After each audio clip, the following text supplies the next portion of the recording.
The Black Forest. Far beyond Germany's borders, the name is synonymous with a magical natural paradise.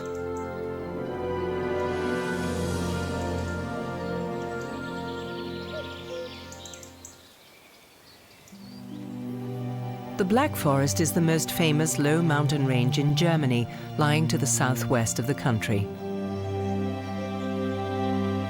In the semi-darkness beneath the trees, roe deer can hide themselves easily.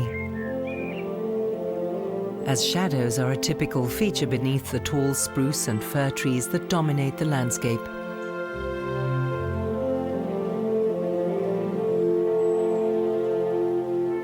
Here, the roe deer are safe from hunters and other inquisitive eyes.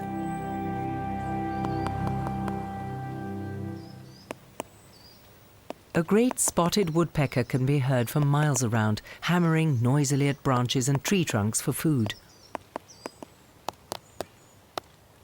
Underneath the bark is where larvae and beetles live, a real treat for this young woodpecker. He's not much interested in what goes on in the brushwood below.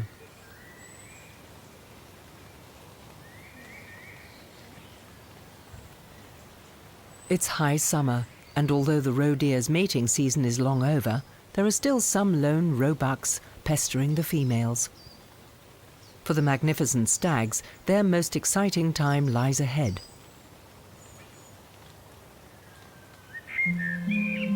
Before man changed the face of the Black Forest, this used to be primarily a mixed forest region.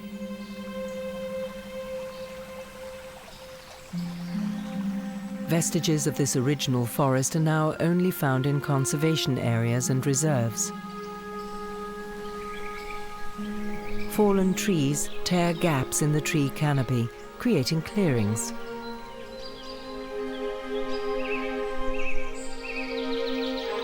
Shy forest dwellers stalk the undergrowth. Herbs, grasses, and insects offer a wide variety of food. Wildcats were thought to be extinct in the Black Forest. In the past few years, 1 or 2 have been spotted occasionally. The mother wildcat needs a safe lair to raise her young. A hideaway at the edge of a sunny clearing provides an ideal spot.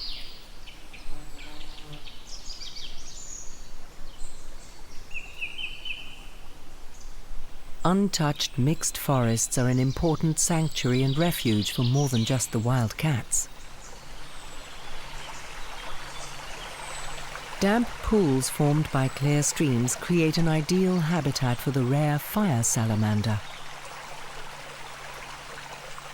As natural protection from wild cats and other predators, it exudes a poisonous secretion from glands in its skin when threatened. Striking yellow and black coloring is a clear sign that it's inedible. Where the forest floor is damp and pristine, it finds plenty of woodlice, snails, earthworms, and beetles.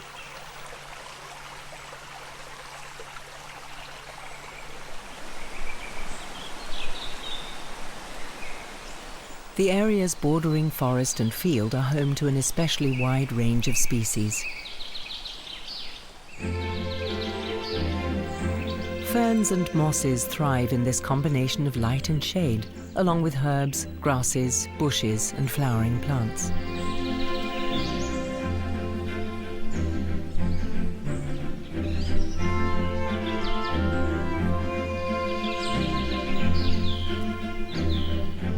The red foxglove is highly poisonous for both man and animals. Its poison is digitalis, and it's used in pharmaceuticals to treat heart failure. Blackberries not only taste delicious, their brambly bushes provide protective shelter for many small animals.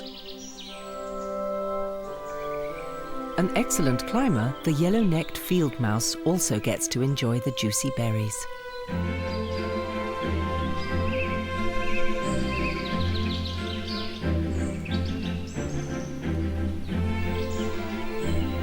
The lush undergrowth and trees at the edge of the forest is a paradise for birds, small creatures, and wild animals. For the shy wildcat, it's an ideal starting point for mouse hunting forays in the adjacent fields. And for its young, a perfect playground.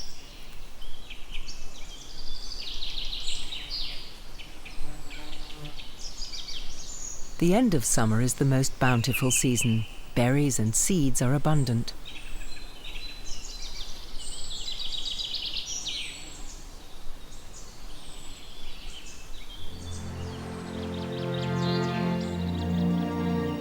The Black Forest is one of the largest unbroken forest areas in Germany. Deciduous trees are rare. The most common trees here are spruce and fir.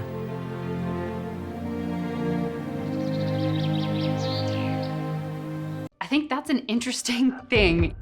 This one piece will make 52 layers. Watch on mobile devices or the big screen, all for free. No subscription required.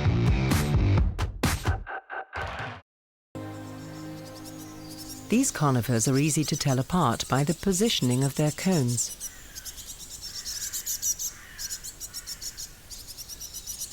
When they're ripe, fir cones point upwards, even when empty after their winged seeds have fallen to the ground or have been eaten by birds. The upright, empty cones stay attached to the branches for years.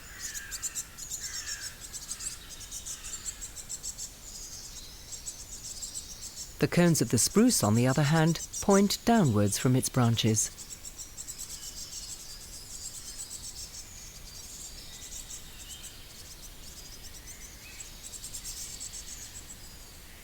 Unlike the fir cones, the spruce's cones don't stay on its branches for long. As soon as they ripen, they fall off onto the forest floor below.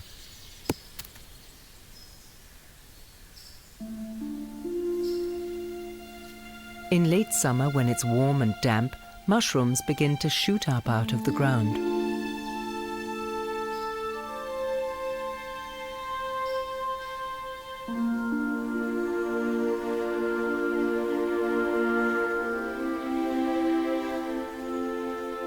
There are over 800 different types of fungus in the Black Forest, of which only around 100 are edible.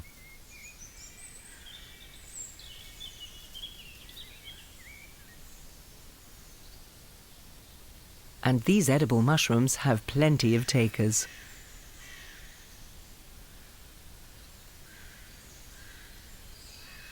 September is when the gathering and hoarding begins. Mice and squirrels help themselves to the plentiful supplies of acorns, beechnuts, berries and seeds.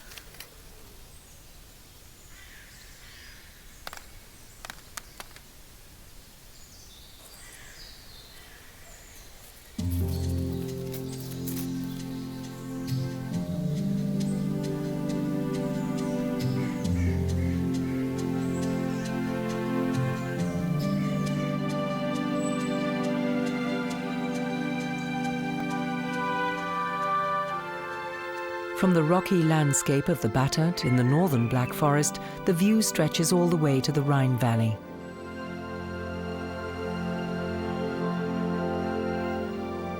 On a clear day, you can even make out the far-off mountains of the Vosges on the other side of the Rhine in France.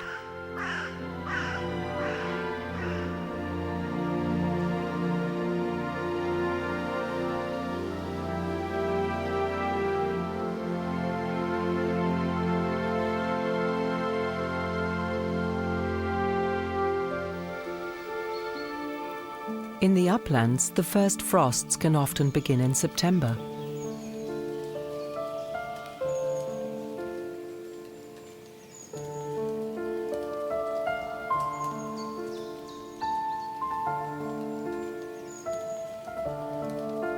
The roe deer's food sources are increasingly becoming scarce.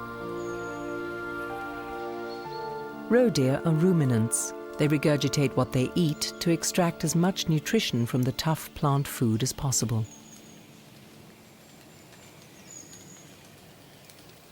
In autumn, the first deer begin to retreat back into the forest. And another forest dweller appears.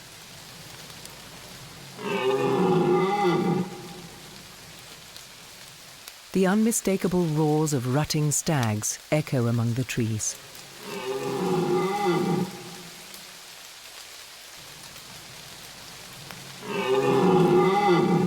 Not even rain and storms stop them from loudly courting the female objects of their desires.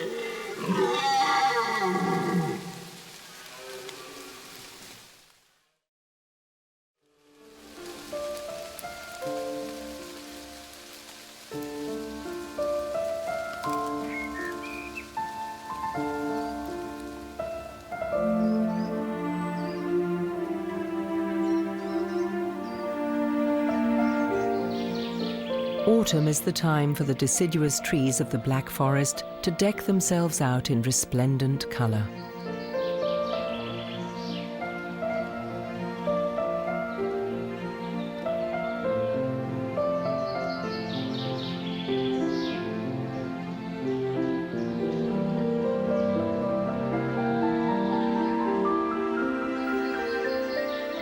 Beech, oak, ash and many others react to the shorter days.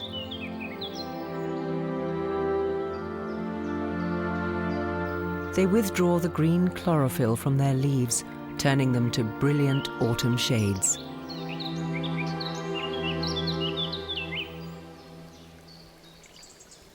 The animals use the last few days of autumn to prepare for the cold season ahead and find shelter.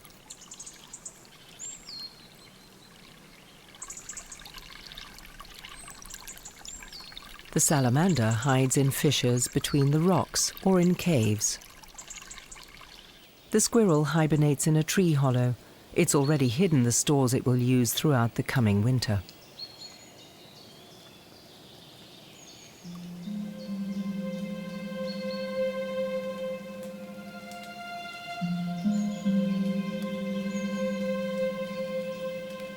The autumn mists now hang between the trees, bringing an eerie quiet to the forest.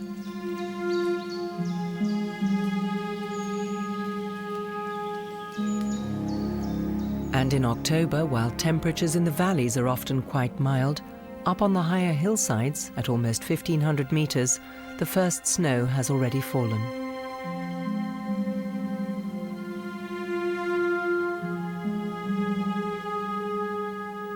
Red deer and roe deer find it harder to forage.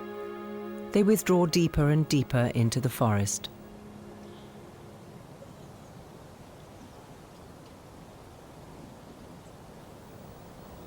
As temperatures sink below freezing and the grasses and herbs begin to disappear beneath the snow, the deer turn to the thin bark covering of branches and twigs for food.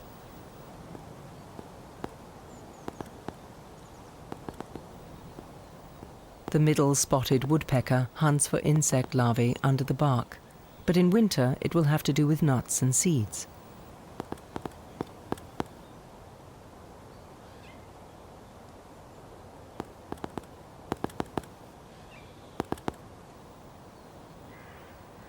The deer form larger groups and forage together.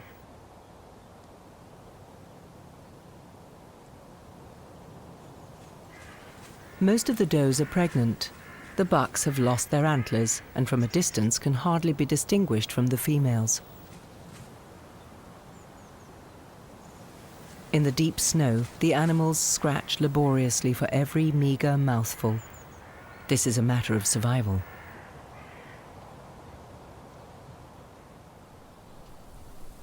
The great tit rummages in crevices in the trees for hidden larvae. During storms and snow, the deer seek shelter in the undergrowth. They move about as little as possible, conserving their strength.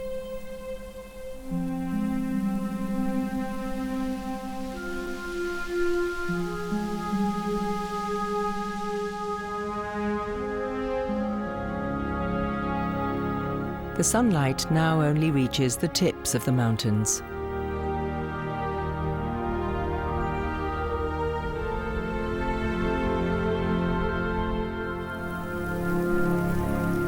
Heavy snow falls, coniferous woods deep in snow. Winter has arrived.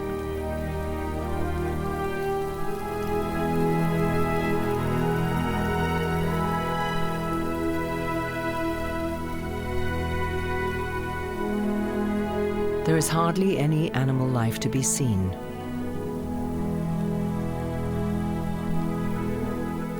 Hares have a thick, insulating winter coat. They just let themselves be covered in snow. Roe deer, on the other hand, are much less well protected from the weather.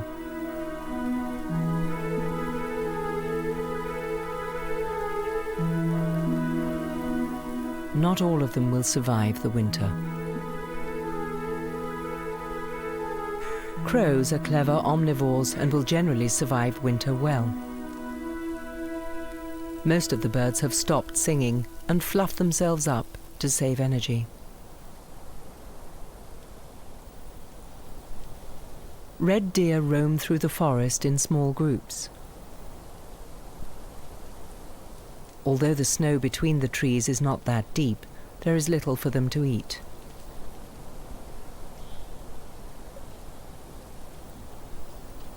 Bark and lichen are their main source of food now. But the deer's high nutritional needs can cause so much damage to the trees that they often die.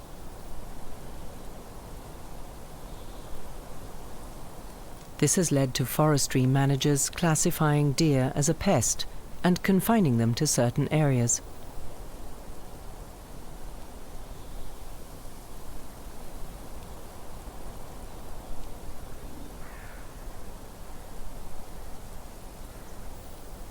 The crows seem unperturbed by the snow. Carrion, rubbish, or nuts, they find something to eat almost anywhere.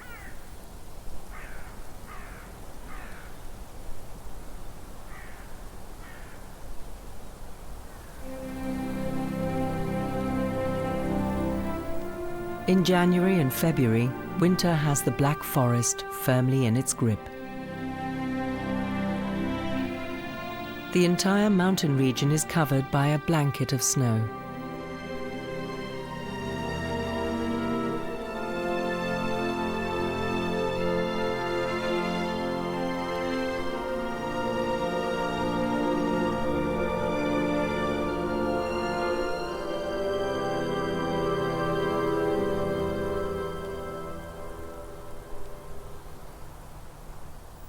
At the end of February, this roe deer still has to make do with meager twigs, but spring is not far off now. The days are getting longer. The sun's rays are already starting to shed warmth.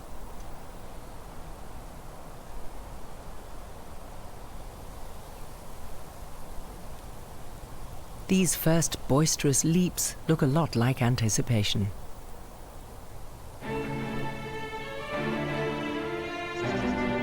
Early March and the approach of spring can be felt everywhere.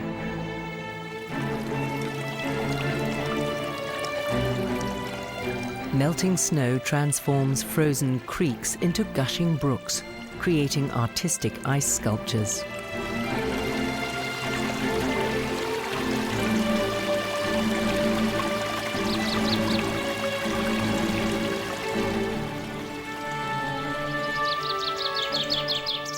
Spring snowflakes appear, bringing the first touch of greenery back to the forest, early signs of burgeoning life. The hare has already begun his search for a mate. The robin is loudly calling for his partner too.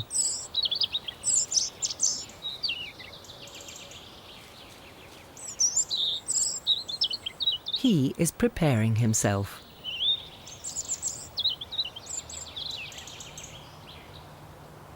The blackbird rootles about on the forest floor for hidden titbits.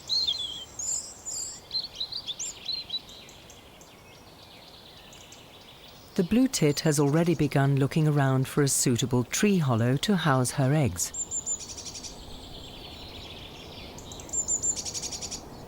Spring is unmistakably and loudly in the air. In early April, countless cherry trees begin to blossom on the sunny slopes of the Rhine Valley riverbanks.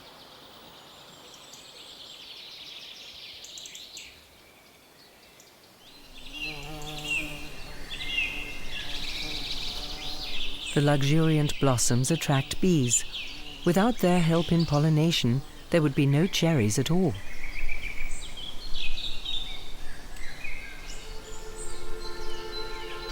With more than 400 wing strokes per second, they buzz among the blossoms, sucking the nectar and filling the pollen sacs on their legs.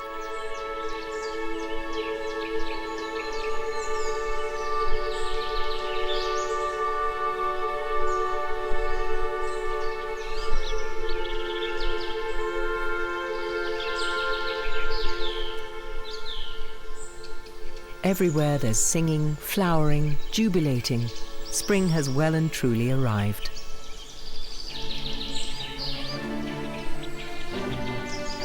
The fresh greenery of deciduous trees stands out brightly between the dark coniferous forests. Ferns are one of the oldest types of plants on Earth. In the shade of the forest, they unroll their leaves in a familiar, age-old pattern.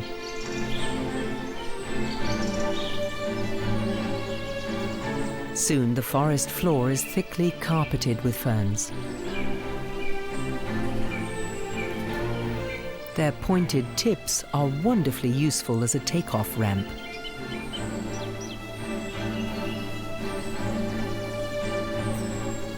Between the fronds, spiders weave their webs and wait patiently for their winged prey.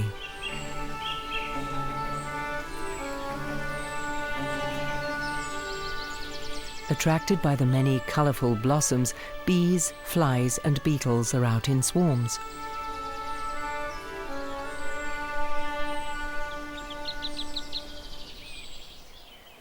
Fresh spruce and pine shoots are a favourite for roe deer and red deer.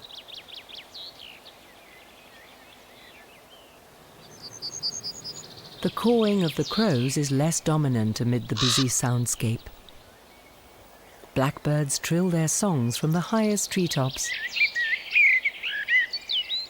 Flocks of birds hunt for insects, larvae and caterpillars between the young needles.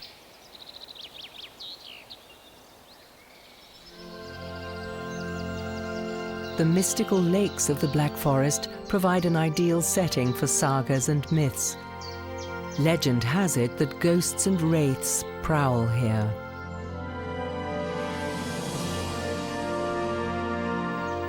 The so-called Corrie lakes are witness to the landscaping forces of the last ice age. They're known as the dark eyes of the Black Forest.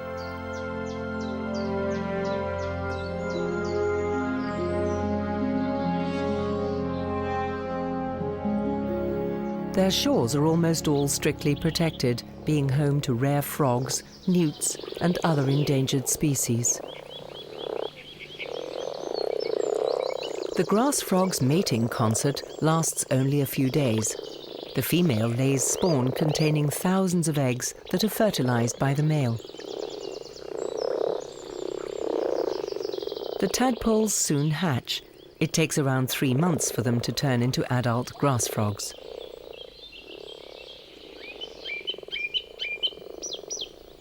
The adjacent upland moor is home to the rare capercaillie. Small stones in its stomach help to digest its favorite food, tough spruce and fir needles.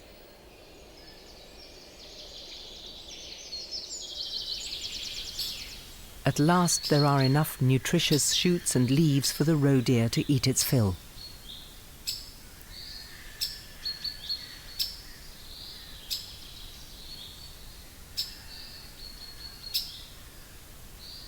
Gradually it loses its thick winter fur.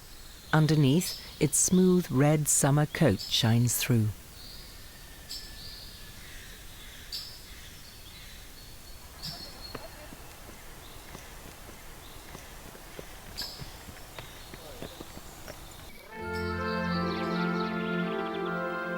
Trees and meadows blossom and bloom in the warm sunlight.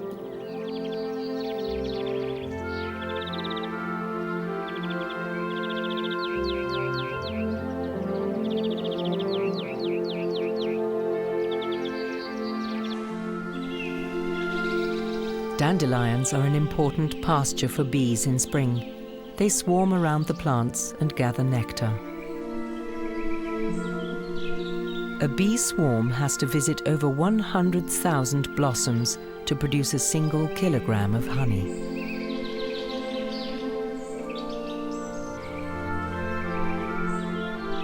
For creatures of all sizes, the hard times are finally over. Once again, they have everything they need for their existence.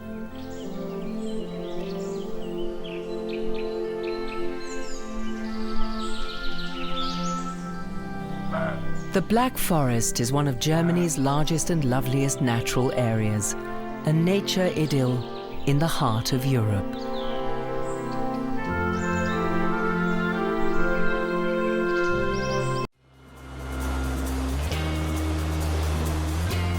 Jamaica, Caribbean paradise with a rich history.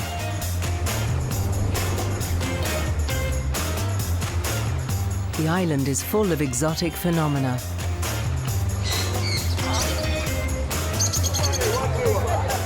Although everyday life can be hard for Jamaicans, they have a special formula. Take it easy.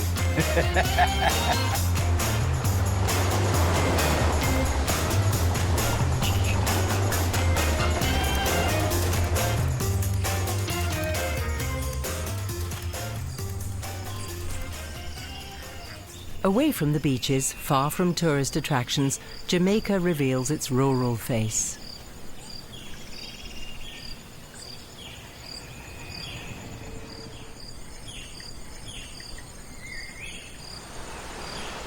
The highlands abound with exotic animals and plants.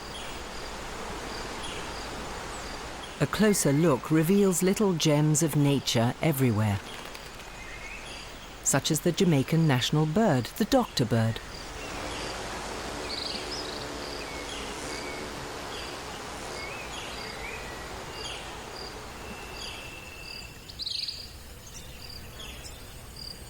Grassy mountain slopes and bamboo-covered valleys are a welcome sight for the eyes and balm for the senses.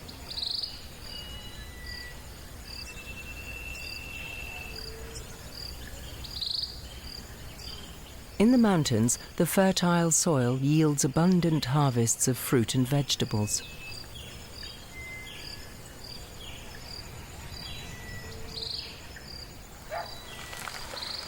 Even a small garden can sustain a family, especially when there's enough left over to be sold.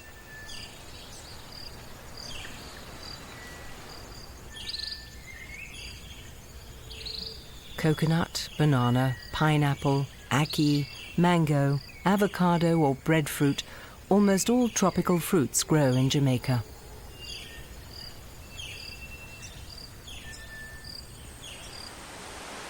In addition to the fertile soil, their lush growth is due to the tropical climate and, not least, to the wealth of water on the island. The subsoil consists to a greater extent of porous limestone, which is easily dissolved in the water and deposited in terraces downstream.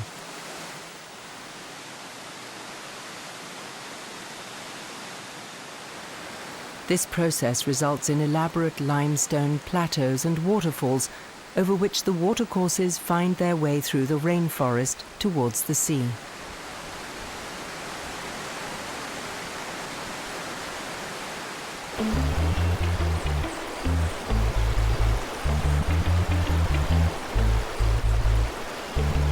Rivers were often the only way to transport goods from the largely inaccessible inland plantations to the densely populated coastlines.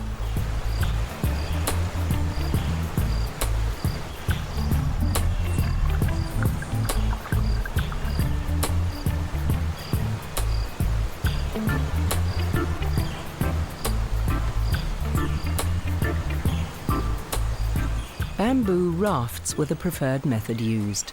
Built of dried bamboo poles, they're strong enough to endure rough passages.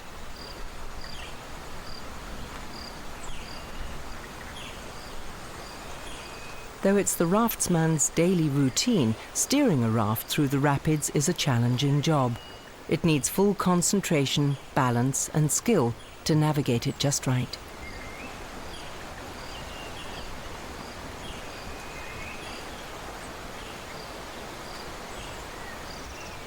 A raft has a limited working life of about 6 months before it rots. Then they simply build a new one.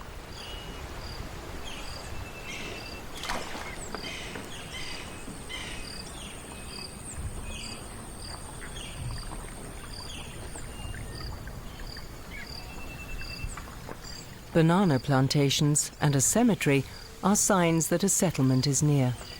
The load is approaching its destination, and the ride will soon be over.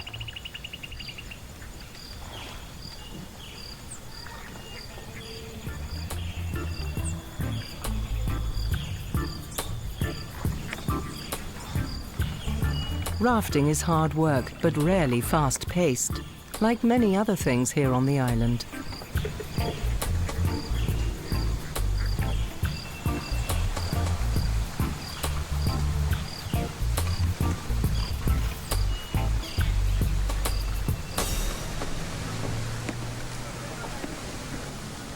After it arrives at the village jetty on the coastal plain, the raft is unloaded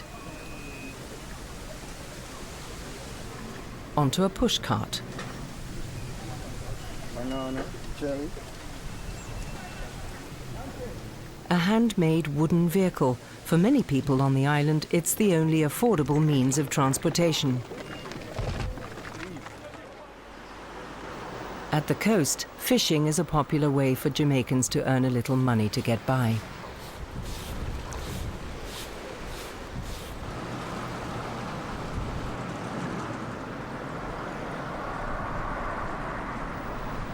But the struggle against the elements is a hard and dangerous way to make a living. Anyone who owns a boat often shares it with others to keep fuel costs down. That's what Roy Collins does. He's happy to live on his own in a simple little beach hut. He's well equipped. Everything he needs for fishing is within reach. His friends were lucky today. The sea was calm and the catch successful. Bonito, a species of tuna, are the most highly prized fish. I'm a fisherman. I like the fishing, I like the water, I like the beach. So, you know, and then it's a little bit more slow for me in Jamaica. I can take it more relaxed, it's not so fast, so, you know, and the life is a little bit more natural, you know. When you want to live like not so much stress and, you know, get away from most of the headache and things, and you try to live a more simple life, you know, where you don't need so much expensive things, and then, you know, sometimes you can't afford it. So what you want to do? Live a simple life and you have less headache, you know. Kingston, the capital of Jamaica, is located on the southeast of the island. About 1 million people live in the metropolitan area. The city owes its existence to the enormous natural harbour. It's much more difficult to live a simple life here than it is on the beach. Although it's a modern city, you still find plenty of simple pushcarts here. They're used for all kinds of things, competing courageously with their motorized counterparts. Downtown Kingston still holds many remnants of the British colonialism that ended in 1962.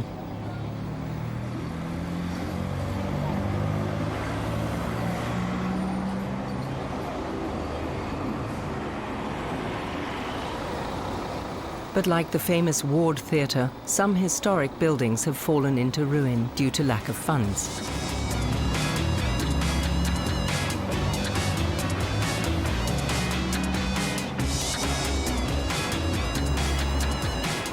Well-kept statues, however, are everywhere. Around William Grant Park, historic and contemporary national heroes stand watch over the chaotic traffic. Their biggest hero takes pride of place. Bob Marley, the king of reggae, a world-esteemed Rastafarian idol, and certainly the most famous Jamaican. Kingston has had an eventful past. More than 300 years ago, the harbour was already one of the most important in the Caribbean.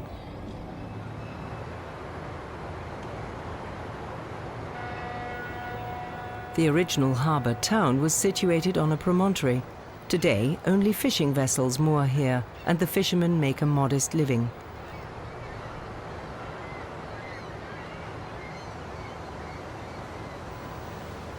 The ocean-going liners pass by on the other side of the bay, heading to and from the main harbour. Where this little fishing village is located today was once the pirate town of Port Royal. It became infamous as the most lawless town in the Caribbean, used by buccaneers as a launching place to sail off on their raids in the 17th century. Until, after an earthquake in 1692, most of the city sank below sea level, killing around 2,000 inhabitants.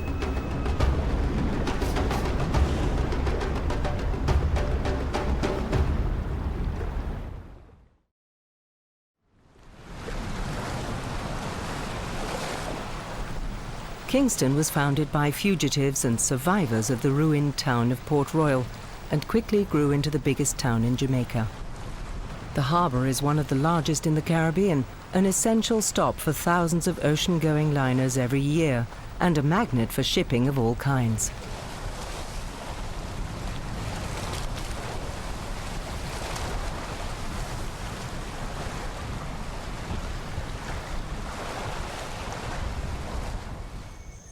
Kingston is the economic heart of Jamaica.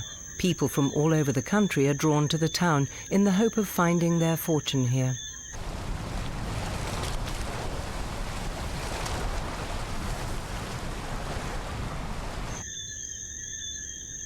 But 30% of the population is unemployed. This has led to Kingston becoming one of the worst crime capitals in the world.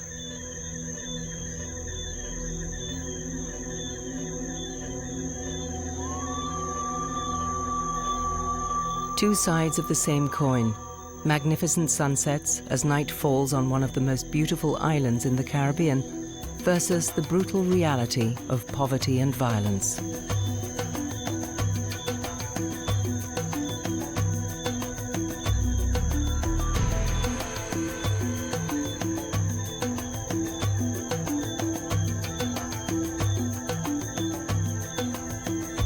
The people in Jamaica have to learn to live with it.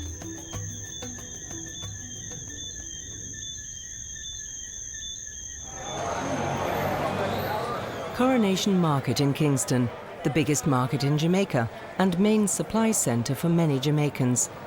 An industrious flow of people coming and going, buying and selling, vendors touting their goods and shoppers chasing bargains, all create an unmistakable soundscape and an atmosphere of constant hustle and bustle.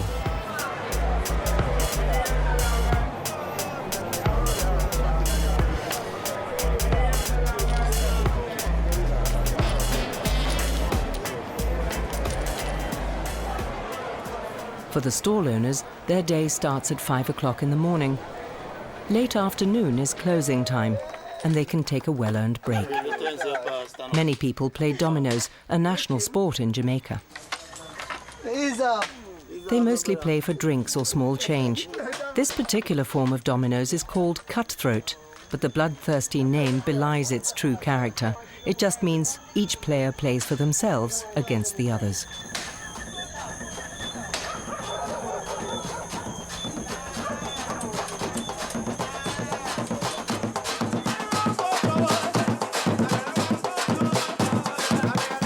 Some prefer to enjoy the late afternoon with music and dance.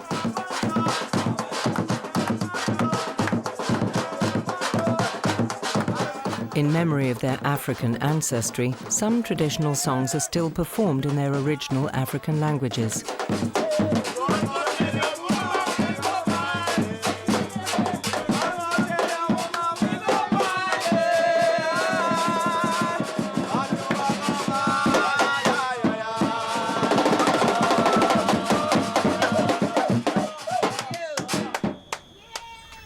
The next day, many of them will be off to work. For some, this will be in the fields on one of the country's numerous sugarcane plantations.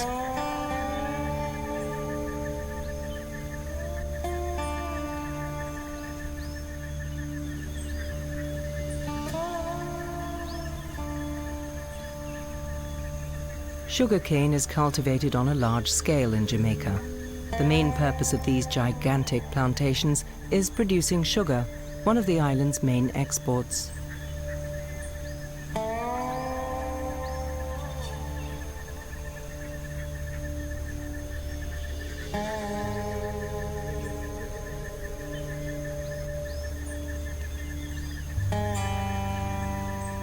But of course, much more famous internationally and definitely more popular is Jamaican rum.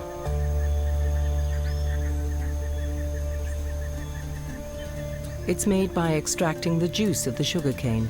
This is then fermented and distilled.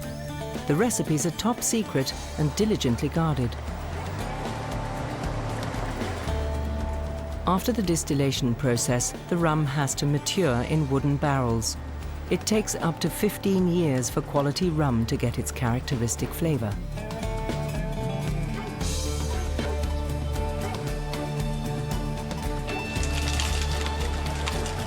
An old sugarcane mill from the late 19th century is still kept in operation for demonstration purposes.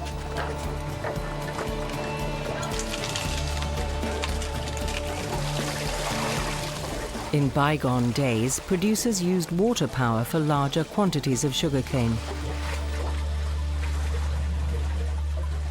The relics of a 400-year-old water wheel and the ruins of a sugarcane mill originate from the Spanish era.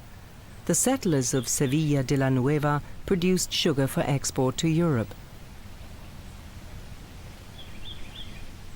Only ruins remain of the colonists' constructions. They arrived with the royal conquistadores to claim the island on behalf of the Spanish crown.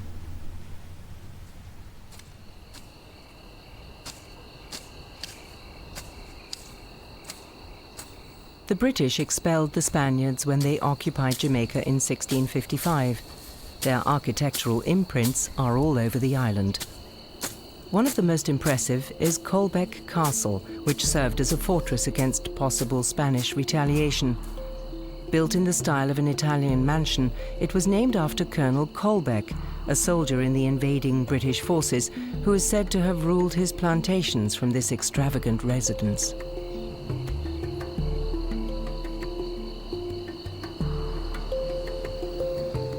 Nowadays, the walls, built from limestone and red brick, house only wild bees and lizards.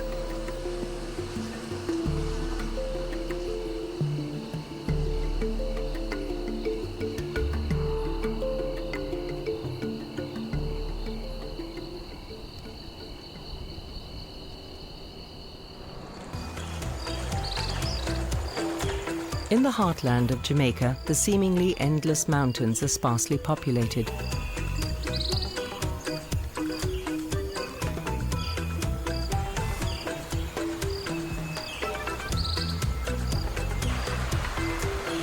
Bridges span clear rivers, giving access to hidden plantations and hamlets in the bush.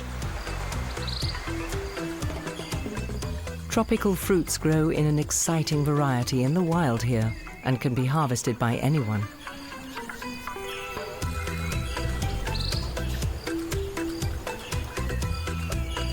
Some are eaten fresh, like orange, mango, coconut, or avocado.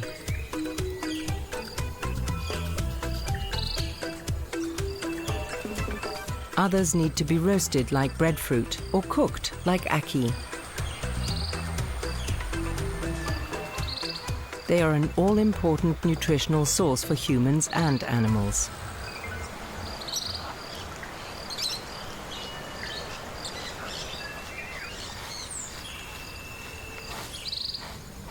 Not everyone has the means to transport their produce to the municipal markets. Stalls set up along thoroughfares in the countryside offer a big variety of fruit and vegetables at reasonable prices, directly from the fields and gardens.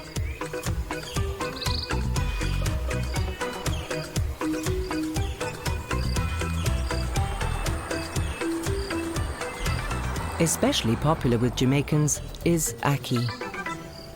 Ackee, it mostly grow wild, so you can always go and get ackee every place, and you know, some people sell it, but usually you can go and look it for yourself. It's a good meal and it's very cheap. Most people can afford to get some ackee, with a little piece of saltfish, and the whole family enjoy it, you know. So people don't have so much money where they can buy a lot of other stuff, so they can buy, you can get some hacky. When the hacky time, people use it up, you know. Ackee is actually poisonous and should not be picked from the tree when the fruits are still closed. They're only ready for consumption when they've burst open.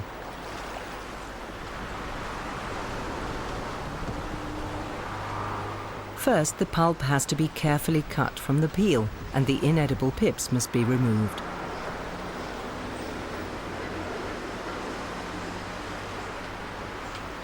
The consistency of the pulp is reminiscent of rubber, so it has to be cooked for at least half an hour.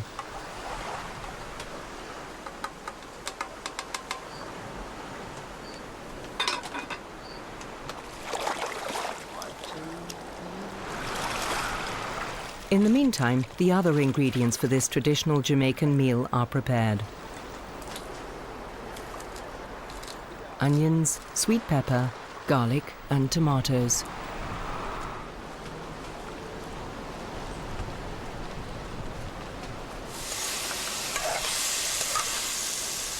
After the vegetable spice mix has been fried in vegetable oil, the drained ackee is added.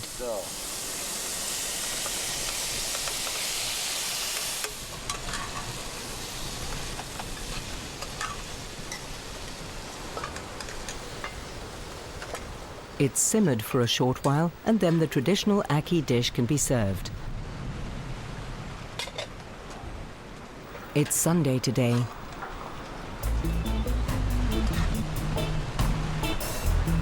And Roy has cooked enough for all his friends.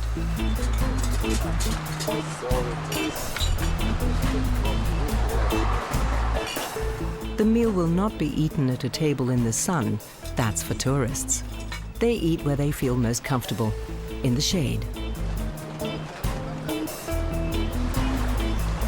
The taste of ackee is a bit like spicy scrambled eggs. It's a healthy meal, as it's high in plant oils and rich in protein.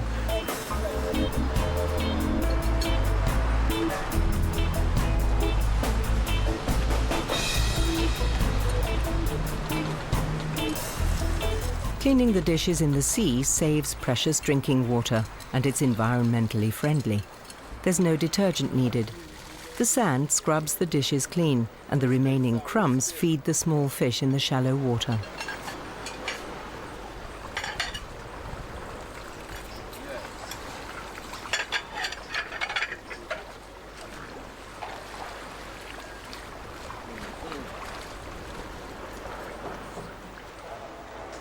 Most Jamaicans go to church on Sundays. 2/3 of the population belong to a Protestant congregation, and most of their churches feature Anglican architecture.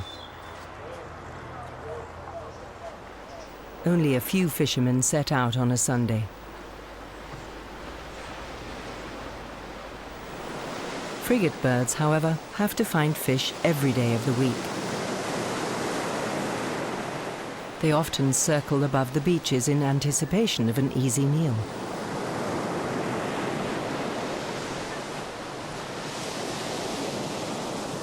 The birds have a very broad wingspan and spend most of their lives airborne.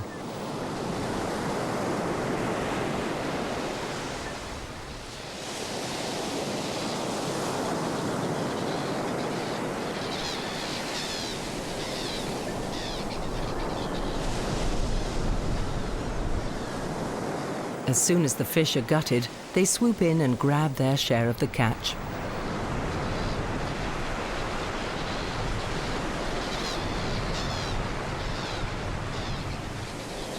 Today there are slim pickings.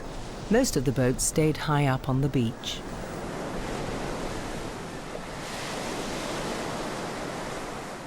Relaxing, going to church and spending time on the beach. As in many places around the world, on Sundays, idleness rules.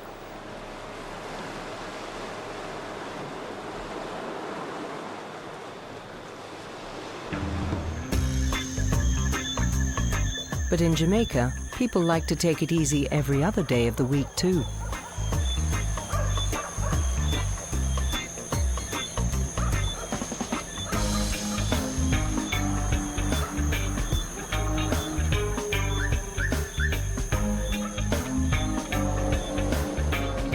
Slowing down, or decelerating, as it's called in Western industrialized countries, has long been the preferred lifestyle here.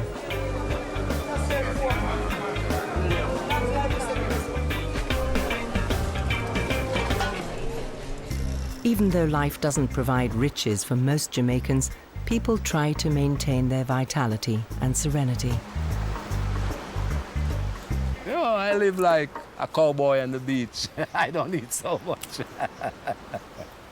When you're not really sick and you have freedom and, you know, you're not in jail, you're free of movement, then life is okay, you know. When you get up and you can see the sunshine and everything is okay, that is very important, you know.